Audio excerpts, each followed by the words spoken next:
He married the obese girl as a joke. Now the millionaire CEO can't live without her.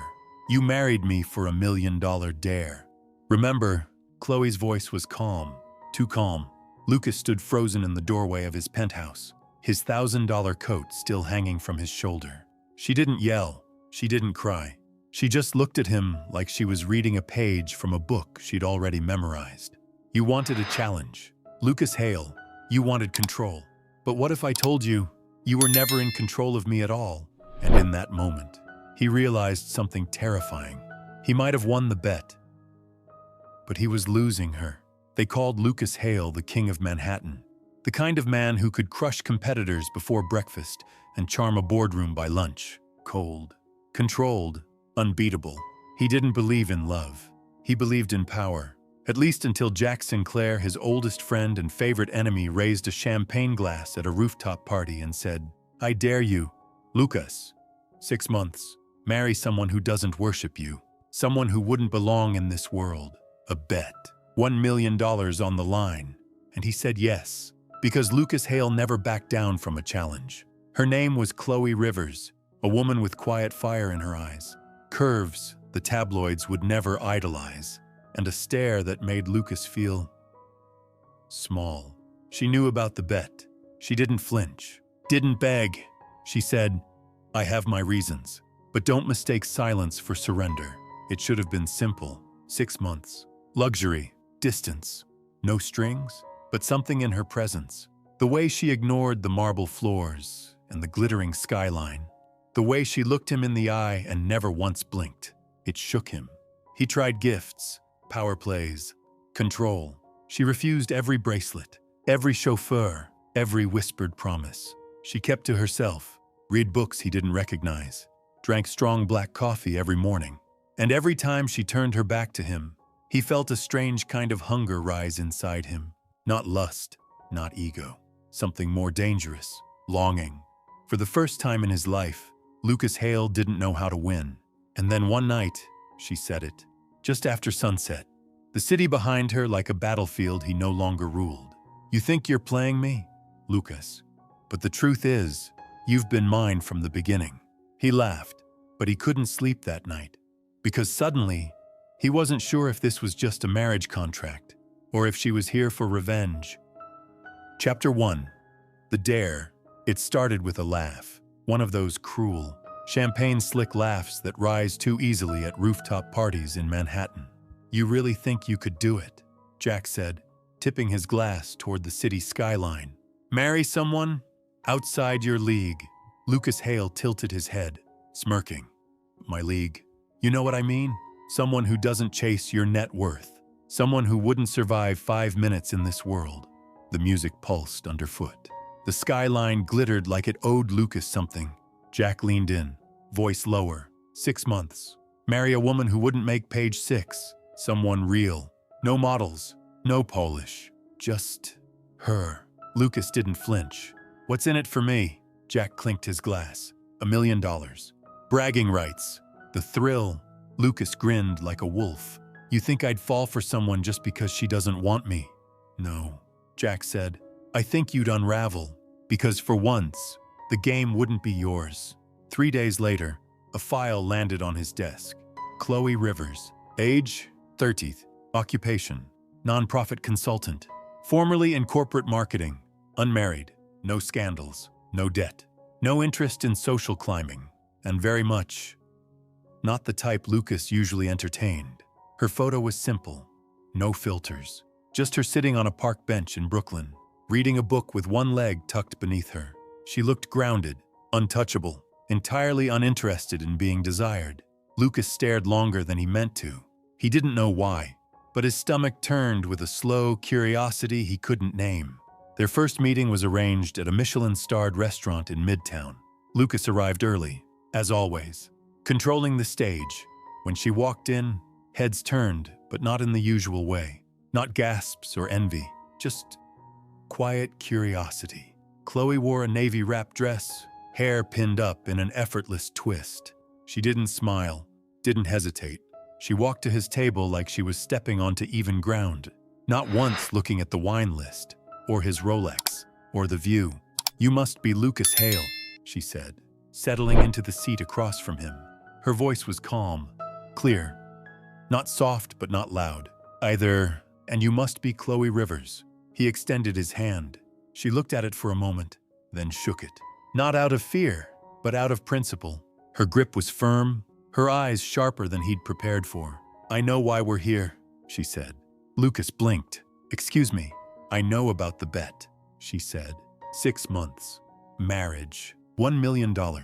She folded her napkin slowly. I agreed to this, because I have something to prove, too. Lucas tried to recover his footing. You're not offended. She chuckled, not bitterly, not sarcastically. Just like someone who'd seen more than he ever had. Offended. No. Intrigued. Maybe. She met his gaze like a challenge. But let's get something straight. I'm not here to impress you, and you won't buy me. Lucas stared at her, unsure whether to feel insulted or impressed. You're unusually calm for a woman about to marry a stranger, he said. I've faced worse than you, she replied. The air between them stilled. Lucas expected defiance. He expected insecurity. He didn't expect stillness. After dinner, he offered her a ride. She declined, said she'd rather walk. The city clears my mind, she'd said. He watched her disappear down the sidewalk, like a question he wasn't ready to answer. That night, Lucas called Jack. She's different, he said. Jack laughed. Don't tell me the king of control is already getting rattled. Lucas didn't respond. He looked out at the skyline from his penthouse, and for the first time, Manhattan didn't look like his anymore. 3 days later, they were married. No press, no cameras. Just a courthouse ceremony and 2 signatures on a piece of paper worth $1 million. He told himself it was just a game, a contract. But when Chloe stepped into his penthouse, she didn't marvel or gasp. She walked to the window, stared out at the city, and said, 6 months. Not a day more. He smiled. She was playing hard to get. He would win. He always did. But something in her voice, something in her stillness, made him wonder if she already had. Chapter 2. The deal. The sound of her footsteps on the marble echoed louder than he expected. Lucas stood near the floor-to-ceiling windows of his penthouse, watching her scan the space like it was a hotel lobby. Not a palace, not a trophy, just a place. This is where you live, she asked, removing her shoes and setting them neatly by the door. He turned. This is where we live. For the next 6 months, she gave a small nod, then walked toward the kitchen without asking, as if she already belonged, as if the gold fixtures and imported quartz didn't impress her. Lucas watched her pull a glass from the cabinet like she knew the layout already. How do you already know where everything is? I read the floor plan, she replied flatly, filling the glass with water. Your assistant emailed it. Of course she did. Of course she was that prepared. She wasn't interested in being dazzled. She was here for her own reasons, and that unsettled him. Later that evening, he handed her a black card. Unlimited, he said. For anything you need, clothes, jewelry, car service. She took it, looked at it, then placed it carefully on the kitchen island. I won't need it. Lucas blinked. Excuse me, I brought my things. I shop for myself, and I take the subway. You live in my house. Let me take care of you. Chloe tilted her head, her voice calm but unshakable. You don't get to use money as love. This isn't real. Remember, something sharp twisted in his chest, but he hid it behind a practiced smirk. Most women would jump at the chance to live like this. I'm not most women. On the second morning, he told her the driver would pick her up at 10. For what? She asked, sipping her coffee. Her legs curled beneath her on the cream leather sofa. Stylist appointment. Dinner with the Langford investors tonight. She blinked. You want me to play dress up for your boardroom friends? He gave a half smile. You're my wife now. You'll be expected to attend some things. She stood, placed her mug in the sink, and turned. I'll come, but I'll choose what I wear. I won't be paraded. He stared at her. She didn't break eye contact. The elevator dinged before he could answer. She walked toward it, back straight, voice trailing over her shoulder. If I'm going to play a role, I'll write my own lines. That night, she arrived at the car in a simple black jumpsuit and a navy coat, hair tied back, no jewelry, no designer label. Lucas, in his tailored tuxedo. looked her over. "You're underdressed," he muttered. She shrugged. "Or maybe you're overdressed for what matters." They arrived at the restaurant, cameras flashing, though none were aimed at her. Not yet. The investors barely looked her way, assuming she was his PR placeholder. Chloe didn't mind.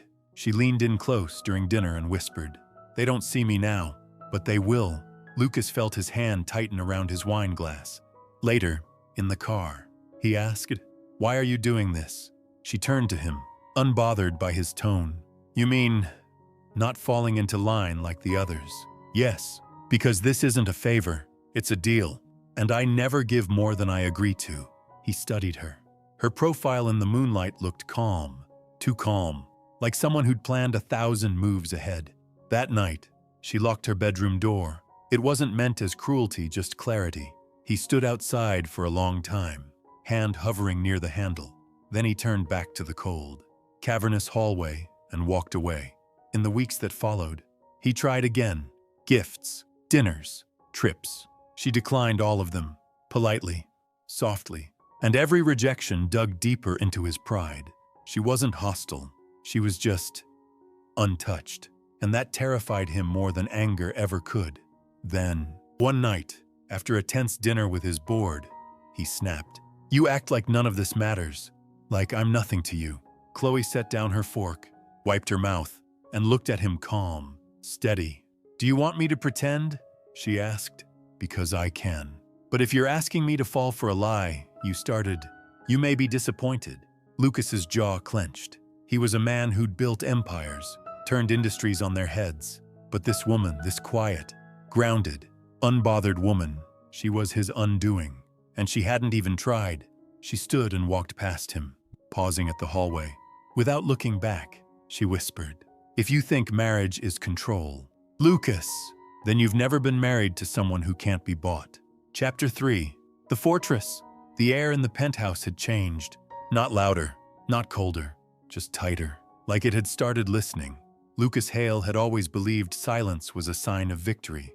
But in this marriage, silence meant he was losing. He noticed the shift when Chloe stopped answering with full sentences. She began replying with glances, with half smiles, with an occasional nod, like someone choosing stillness as a weapon. It made him furious, so he retaliated, not with violence. Never that, with structure, with denial. "You don't need to work," he said one morning, sliding a paper across the kitchen island. It was a resignation letter, written for her. All she had to do was sign it. "You said you don't want my money," he added, casually buttering toast. "So let me take care of everything." Chloe took one look at the paper, then folded it neatly and tucked it under her coffee mug.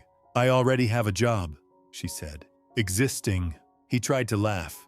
"You're serious?" She sipped her coffee, dark and unsweetened. "I don't do idle or leashes." Lucas stared at her. "I built this life. Every inch of this, and I survived one." She replied softly, her voice unshaken. "Don't mistake survival for surrender." That night, he locked her out of a planning meeting. She'd asked to join, claiming it was too confidential. She didn't fight. She simply sat on the balcony, reading. Later, he found the company proposal she'd drafted better than anything his team had produced in months, and he shredded it without reading the last page. Why?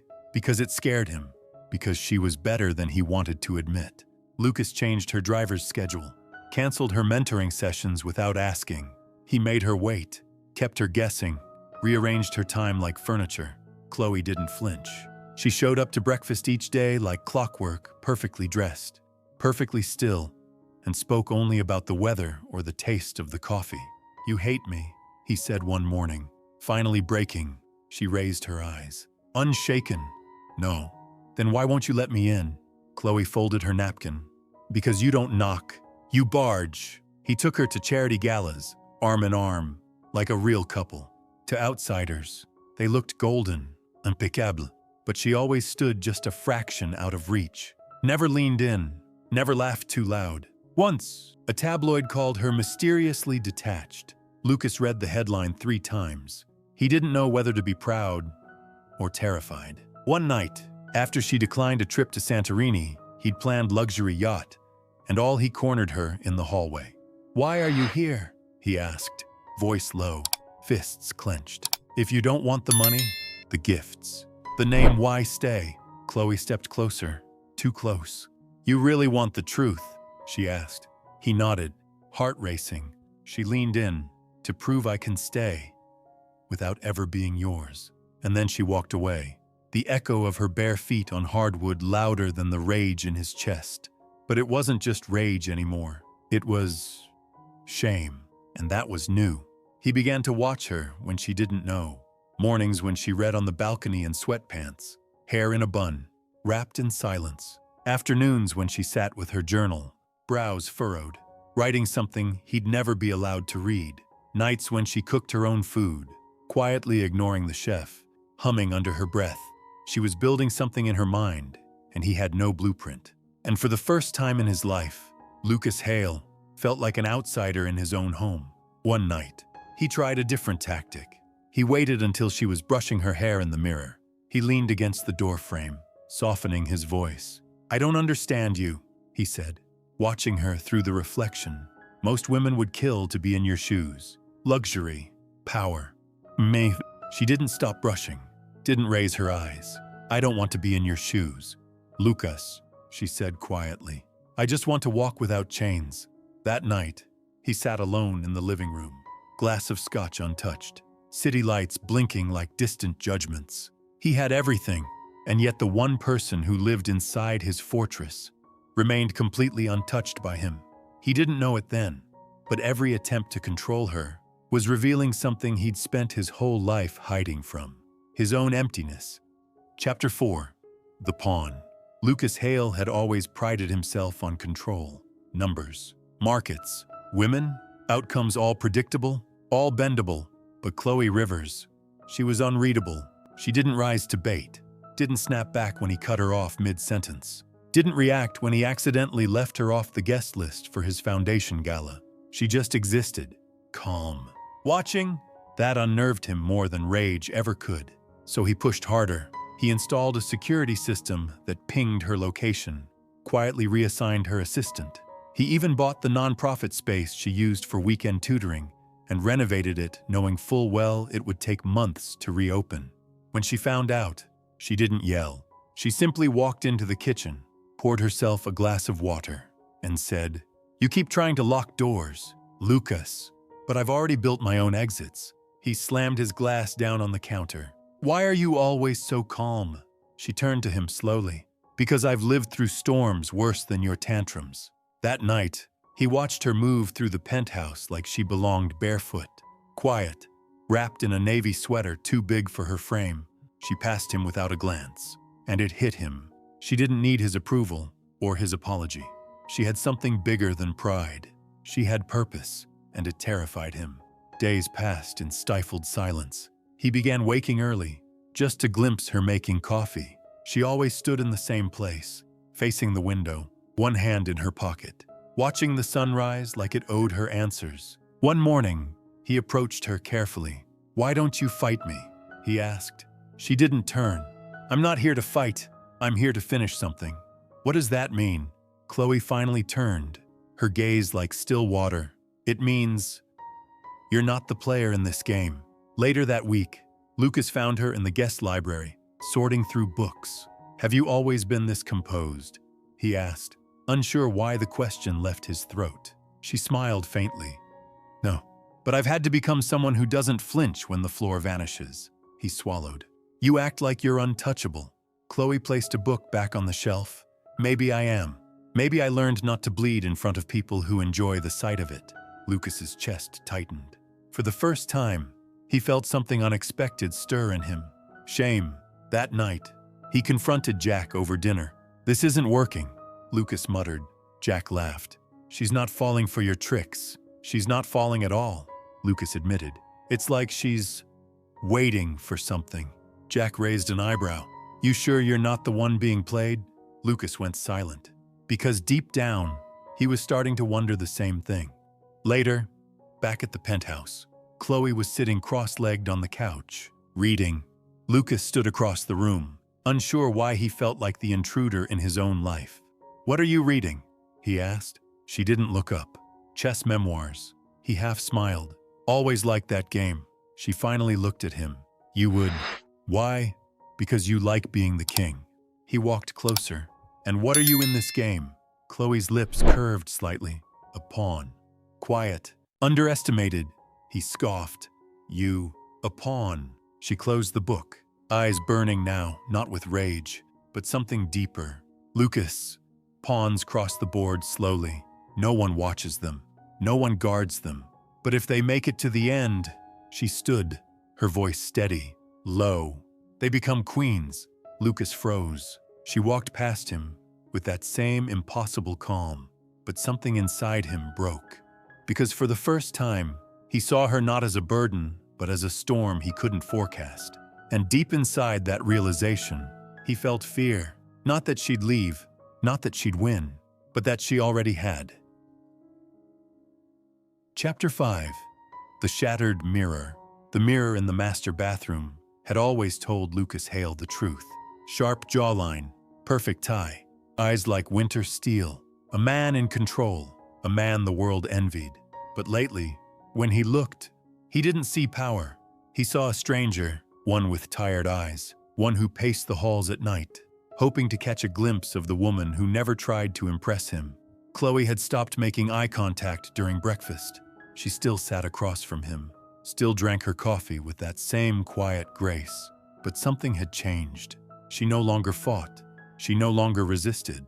She just watched, like he was the one on trial. One afternoon, Lucas opened a drawer in her office by mistake. Inside was a journal. He didn't read it, but he stood there staring at the leather cover for a long time, his hand hovering above it. He wanted to know her, not in the way he used to know women dates, preferences, bedroom rhythms. No, he wanted to know what made her laugh when no one was around, what she feared when she closed her eyes, what she saw when she looked at him, and why it made her so still. Later that week, Lucas called off 3 meetings in one day. He told his team he was restructuring, but really, he was unraveling.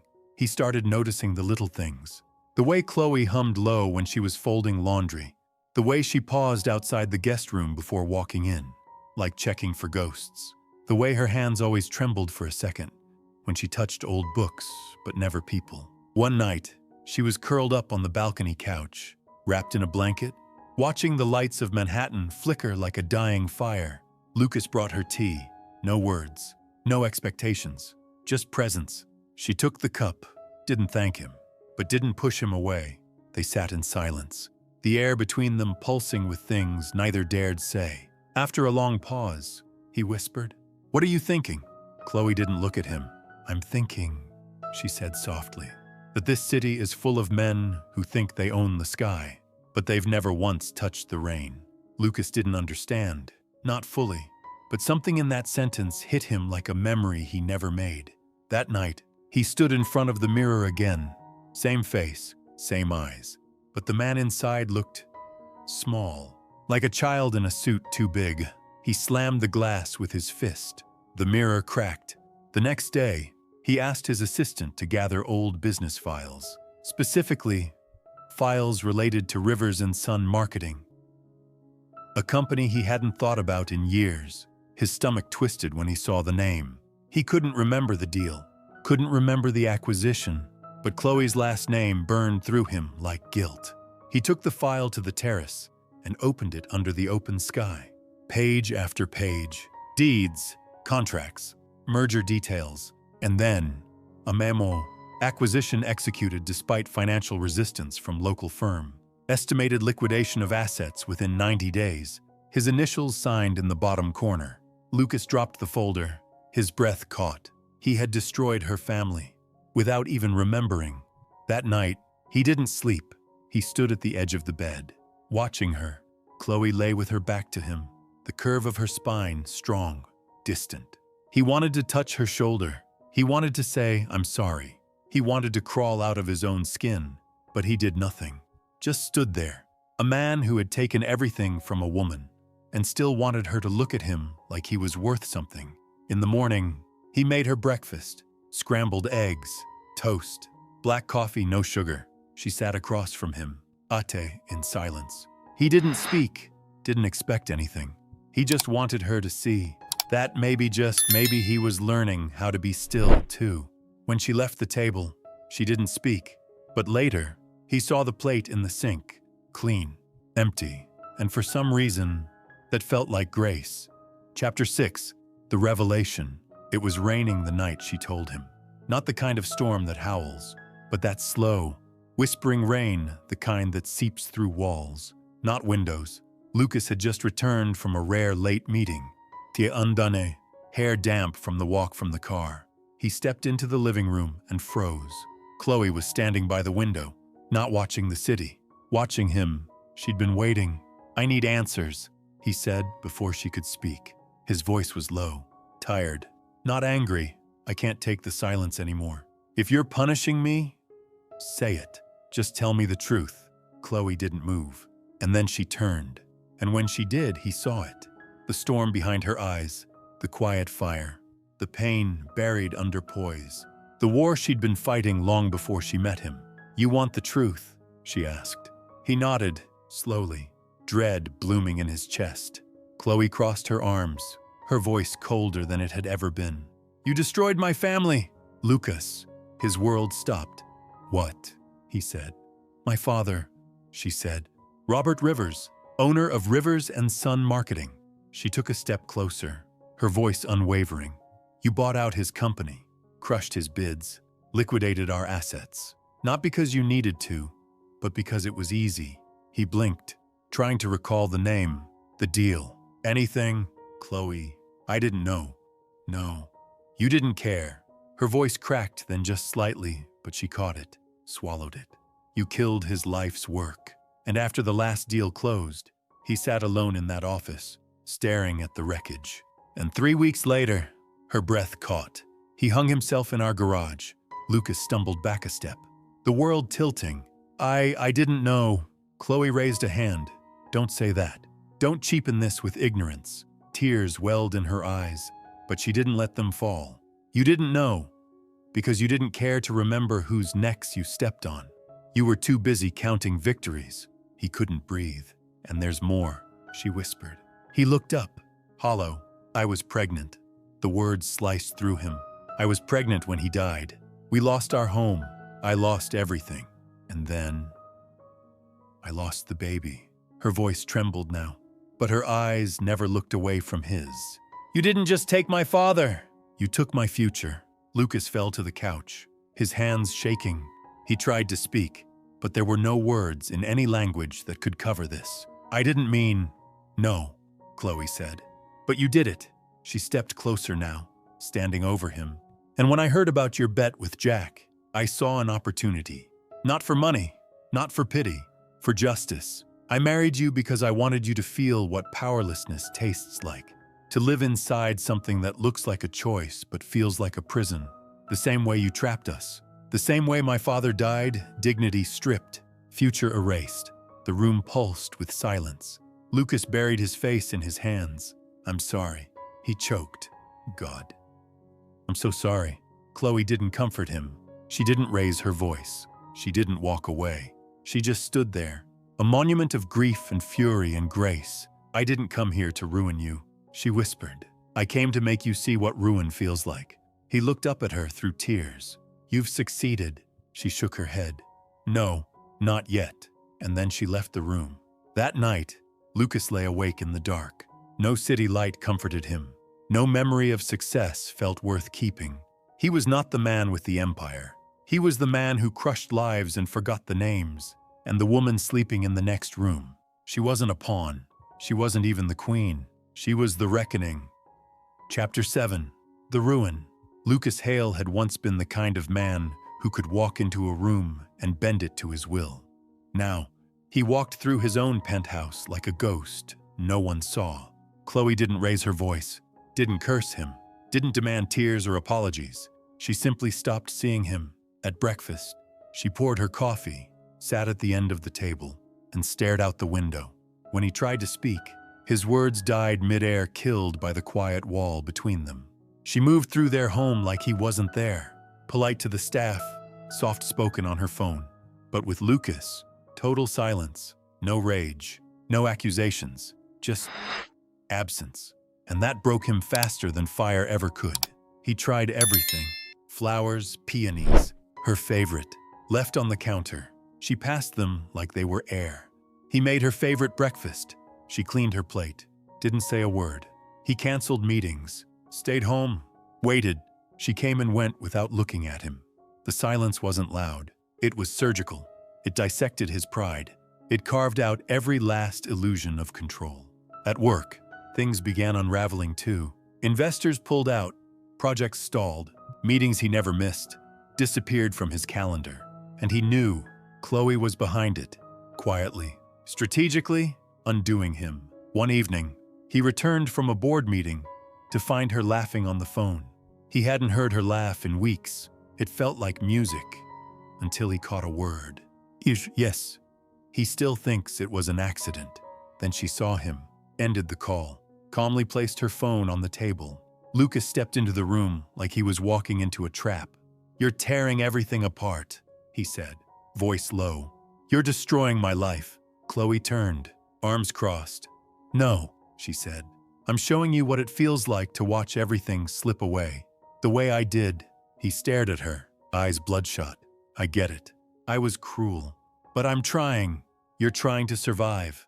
"Lucas," she cut in, "but you've never learned how to live with consequences. That's what this is.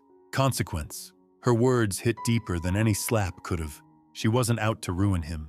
She wanted him to carry the ruin. The next morning, she left early, didn't say where she was going, didn't look back. Lucas sat at the kitchen table alone, hands trembling around a mug he couldn't drink from. He remembered the day he first saw her file just a name, just a picture. Now she was the only person who truly saw him, and she hated what she saw. That night, he found her on the couch, a book in her lap, blanket over her legs. He sat across from her, quiet. The air between them was full of unsaid things. "Please," he whispered. "I don't expect forgiveness, just words." Chloe didn't look up. "Words are easy," she said. "You use them like weapons. Now you want them to heal you." "I'll do anything." She finally met his eyes. Cold, beautiful, final. "Then start by listening." She stood, walked to the doorway, then paused. "You took something from me, Lucas, something I can't get back." He swallowed hard. "My father, my home, my future." She turned her head slightly, just enough to let her voice reach him. "And now, I've taken something from you." Lucas barely breathed. "What?" "Your reflection," she whispered. "You'll never look at yourself the same way again." And she walked away, leaving him in the ruins of the man he used to be. Chapter 8. The Reckoning. Lucas Hale hadn't wept since he was 12 years old. Even then, he'd locked himself in the bathroom after his mother's funeral, stared into the mirror, and promised he'd never let anyone see him weak again. But that promise shattered on a Wednesday night, as he knelt in the hallway of his penthouse, hands pressed to the cold marble, and cried like the boy he never got to be. Chloe had spoken the final truth the night before. She didn't want revenge. She wanted him to live with the truth of who he'd been. And now he finally saw it. Not just the businessman, not just the manipulator. He saw the destroyer, the collector of wins at the cost of souls, the man who crushed a family and forgot it ever happened. The next morning, the sun poured in through the tall glass windows, golden and merciless. Lucas didn't get up. He lay there on the floor, staring at the ceiling, as his empire burned quietly outside his walls. Around 9, the staff came and went without speaking to him. Chloe passed through the room once dressed in jeans, hair up, coffee in hand. She didn't speak, but she paused. And for just a second, he felt her eyes on him, not cold, not cruel, just human. And it broke something deeper in him than all her words ever had. That afternoon, he went to the balcony, laptop in hand. He opened a folder labeled Closed Acquisitions. There were dozens, hundreds, one by one. He opened each file, searched the names, the companies, the faces in the footnotes, and for the first time in his life, he read the casualties. He saw the father who lost a factory, the woman who lost her pension, the community that lost its school funding because of a buyout, and he wept again. That night, He knocked on Chloe's door, not hard, not entitled, just gently. There was no answer. So he slid a letter beneath the door. Chloe, I've destroyed 1,000 things without realizing it, but I see it now, and you were the only one brave enough to make me look. I'm not asking you to forgive me. I wouldn't if I were you, but I'm asking you for something else. Time, not to win you, not to fix this, but to become someone worth remembering. The next morning, the letter was gone. He didn't know if she read it. She didn't speak of it, but when he brought her coffee that day, black, no sugar, she took it from him without hesitation, and that was enough. Later that week, Lucas did something no one had ever seen him do. He went to a neighborhood in the Bronx, unannounced, and knocked on the door of the man whose small firm he'd swallowed 6 years ago. The man answered with confusion, then fury, then disbelief.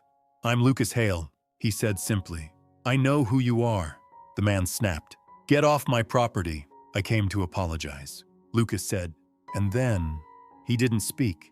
He just stood there, shoulders low, hands open. Not as the CEO, not as the tycoon, just a man. That moment didn't fix anything, but it started something.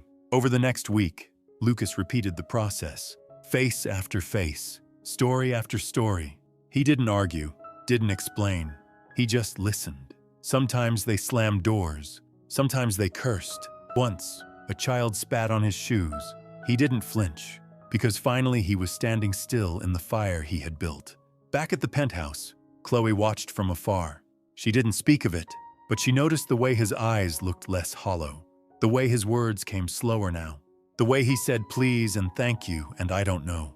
One evening, Lucas found her on the balcony again, wrapped in that old navy sweater, watching the city breathe. He brought her tea, didn't sit. Today, someone told me I ruined his father's legacy, Lucas said quietly, and I didn't defend myself. Chloe didn't look at him, just nodded once. That's a start. And then for the first time in weeks, she turned to him, looked him straight in the eye, and asked, "What are you becoming, Lucas?" He didn't answer, because he didn't know. But for the first time in his life, he wanted to find out. Chapter 9. The Repair. Lucas Hale used to wake up to stock alerts and congratulatory texts. Now, he woke up to silence, the kind that doesn't judge you, but doesn't rescue you either. It simply waits to see who you'll become. He began rising before Chloe, made coffee the way she liked black, hot, no sugar, left a small plate of toast beside it. No note, no fanfare, just presence. Sometimes she drank it, sometimes she didn't, but he kept doing it every single morning. He learned her rhythms. She hummed when she cooked off-key, soft. She read historical fiction and wrote notes in the margins. She avoided mirrors. He never asked why, and when she sat on the balcony at night, she always brought 2 mugs, even if no one joined her. One morning, she found a small envelope tucked beneath her mug. Not a letter, not an apology, just a folded paper that read, Rivers and Son Memorial Fund approved for full grant funding. No logo, no signature, just the name of her father's company written where no one could erase it. She didn't thank him, but that afternoon, Lucas found a small folded towel on his desk. Inside it, a bouquet of fresh peonies. Not bought, hand-picked, arranged with care. It was the first time he'd smiled in weeks. The staff noticed before he did. Chloe began using his name again. Lucas, pass the salt. Lucas, the driver's late. Lucas, you forgot to charge your phone again. It wasn't affection, but it wasn't silence. She didn't trust him, not yet, but she saw him.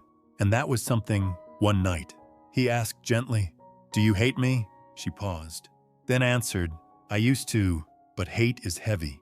I'd rather carry nothing." He didn't touch her, didn't try, but some nights, they sat on opposite ends of the couch, watching old movies in silence. And once, she laughed real at a scene where the hero fell flat on his face. He didn't even see the joke. He just watched the way her eyes crinkled when she forgot to be angry. Weeks passed. Lucas turned down international speaking events. He shut down one of his most aggressive acquisition programs. He started showing up to community board meetings alone. No press, no assistant. He apologized, listened, funded projects. He wasn't fixing his past, but he was facing it. One rainy evening, as the city blurred behind wet glass, Chloe sat curled on the couch. Lucas brought her tea ginger, not coffee. "Trying something new," he said with a faint smile. She took the cup, didn't look at him, but sipped and whispered, "Thank you." The words felt like sunlight on a cold floor. That night, she stopped by his study. He was reading. "No suit, no screens?" Chloe stood in the doorway. "I'm not ready," she said softly. He looked up. "For what? To forgive you?" Lucas nodded. "I understand." She hesitated. "But I'm also not ready to leave." He didn't breathe, then quietly said, "What do you need from me?" Chloe crossed her arms, not in defense, just to hold herself. "Consistency, patience, and for you to stop asking for answers. I'm not ready to give." Lucas stood. His voice was barely audible. "Then I'll wait." She gave a small, almost imperceptible smile, then left his office door open as she walked away. And to him, that open door felt like a beginning. Chapter 10. The Choice. It was the softest night of spring. Rain misted gently against the glass, smudging the city lights, blurring all the sharp edges of Manhattan. And for once, Lucas Hale didn't feel like he had to fix anything. He just sat beside her, on the balcony, in silence. 2 mugs between them. No walls, no strategy, no plan, just presence. Chloe shifted in her seat, her blanket wrapped around her shoulders like armor she wasn't sure she needed anymore. She hadn't spoken all evening, but her silence wasn't cruel now. It felt like waiting. And then, without looking at him, she said, "I named her." Lucas froze. Chloe stared into the city. "The baby. The one I lost." The words settled between them like dust. Quiet, heavy, final. "I never told anyone, not even my mother, but I had a name picked out." Her voice wavered, just once. "Liana." Lucas didn't breathe. She would have been 5 this spring. He turned slowly, unable to look away from her, from the strength it took to say those words, from the brokenness she wore like grace. "I would have been a terrible father back then," he said. Chloe gave a small, hollow laugh. "You were barely a person." He nodded. "I know." Silence again. And then, "Why are you still here?" she whispered. Lucas looked at her, not her profile, not her hands, on her. "Because I want to become someone she wouldn't have to survive." Her lips parted, but no words came, and he wasn't finished. "I don't want to be the man who buys apologies or rebuilds reputations. I want to be the kind of man who learns what love looks like from the woman he hurt." Chloe finally turned to him. "And what does it look like to you now?" she asked. He didn't hesitate. "It looks like staying, without needing to win." The rain thickened, still soft, but steadier now. Chloe looked down at her hands. "Every time I let someone in," she said, "I lose something. Time, peace, pieces of myself." Lucas leaned closer, not to touch, just to be near. "Then don't lose anything," he whispered. "Let me give something back instead." She met his eyes, and in them saw no demands, no manipulation, just surrender. "I need time," she said. "I'll give you forever." A few weeks later, on the day their 6-month marriage agreement expired, Lucas stood in the kitchen making her usual coffee. She walked in quietly. He smiled. She smiled. No one said anything. But later that day, as he packed for a conference he was actually skipping, he found a note in his coat pocket. In her handwriting, "I'm still here, not because of the bet, not because of guilt, because I want to be." That night, he proposed again. No ring, no kneeling, no crowd, just a whisper over shared pasta at the dinner table. "Marry me again, not as a game, not for a dare, but because I don't want to wake up another day without choosing you." Chloe stared at him for a long time, and then nodded. "This time, I say yes on purpose." They married again 3 weeks later, in the park, under cherry blossoms, just 10 guests. No cameras, no press. She wore a pale blue dress. He wore no tie. They danced to a song neither of them knew. And for the first time in his life, Lucas didn't need to control anything. He just held her, and she didn't pull away. A month later, she stood in the bathroom, staring at a tiny white stick. 2 lines. She didn't cry. She just placed a hand on her stomach and whispered, "Liana." You're getting a second chance." That night, Lucas came home to find her on the couch, barefoot, book in her lap. She looked up, calm, soft. "I have news," she said. He knelt beside her, taking her hand like it was the only thing that kept him breathing. And when she told him, he didn't shout, didn't cry.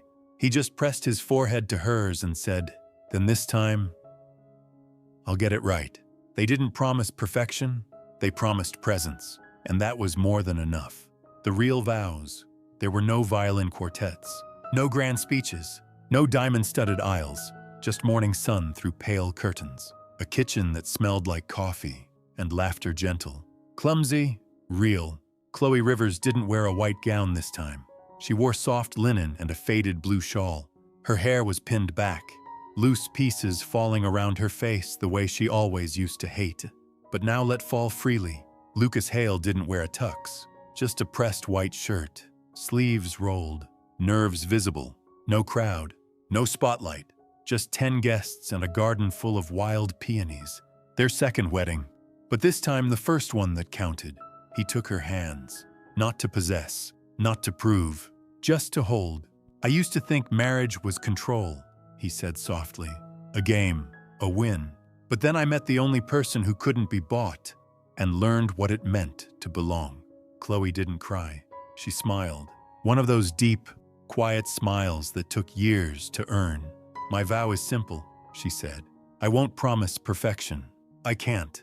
But I'll be here present, honest, and whole." Their guests clapped gently. Some cried.